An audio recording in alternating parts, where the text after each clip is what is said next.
खोद राजधानी छाती रे पुणी दिन दुईपहर गाड़ी साइड मारे एक्सीडेंट भी कले कहीं केमिति गाड़ी चलाउछ बोली पचारिबारु आक्रमण कले दुर्वृत्त।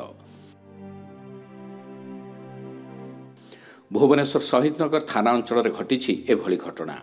विवाह कार्य सारी गोटे परिवार बोलेरो गाड़ी रे घर को फेरुथिले। एही समय रे एक एक्सयूवी गाड़ी प्रथमे सेमानको साइड मारी दुर्घटना घटाइथिला। बोलेरो रे थिबा लोके गाड़ी धीरे चलाइबा को कहिबारु चारि निशासक्त युवक परिवार लोकों को मारपीट करथिले। गाड़ी रे थिबा गीतांजलि मिश्र नामक महिला एहार प्रतिवाद करथिले। तांकु मध्य रास्ता मझिरे युवक माने आक्रमण करिथिबा अभियोग होईछि। आमे गोटे बाघर रु फेरुथुलु। आमे दियरंकर बाघर थिला। बाघर सारी के आमे घर को फेरुथुलु। बाटरे गाड़ी जोरे चले आम गाड़ी की साइड मारले। से गाड़ी आगे गाड़ी की थोईकी ड्राइवर को घोषारी की बाड़ेले। ताको प्रतिवाद करबारु मो पुओ को बाड़ेले। मो पुओ को बाड़ेले जेंति आमे दी जण गाड़ी रु बाहरी आसिलु। गाड़ी रु बाहरी आसिला को आमको भी धक्का फक्का मारी के ये मारदेबू ये करू से दुनिया कथा बाहर कले। आम 4 जन थिलु। मो बापा मो मम्मी और ड्राइवर 4 जन थिलु।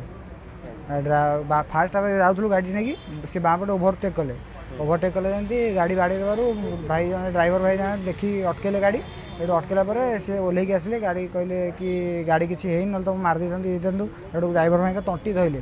तंटी धरिया भीतर मुझे अटकेला भीतर ड्राइवर भाई के माइले प्लस मते माइले मो मम्मी बापा अटकेला मो मम्मी बापा को धक्का फक्का मारछंती। 3 जण मारछन। कोठी माइले गालु को कान को मुंड को पेले ठेले कि मते डायरेक्ट पूरा डोर रु घोसारी के आम ता भौकौज कोन हेछि बुझिबा जदि कोन गाड़ी घसी हेछि आपन तो ओवरटेक करके गाड़ी माड़ कले फिर मते कोन कहउछन एति कहया भीतर से मते टंटी धरिकी माने पेला ठेला करके माड़ भी मारछन। से भाई आसिक अटकेवर तांको भी माइले।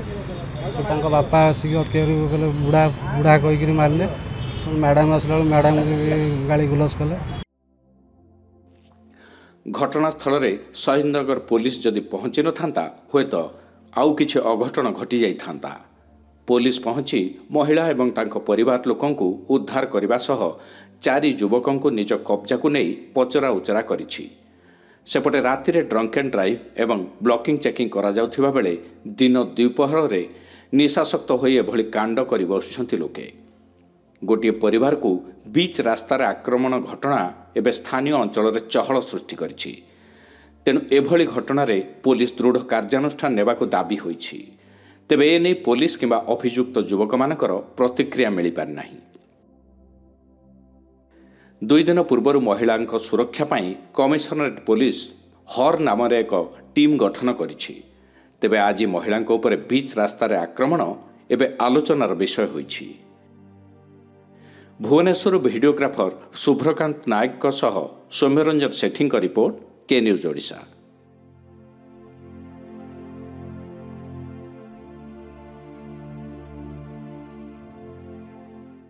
हेलो 10th एग्जामिनीज आपण माने एमसी एक स्कूल खोजुचंती कि जोंठी इंटीग्रेटेड कोचिंग पाई परिबे तेबे टीएससी गुरुकुले जोग दियंतु जा एकेडमिक लर्निंग पार्टनर फिजिक्स वाला सहित अनुमोदित। कॉल 9438782020।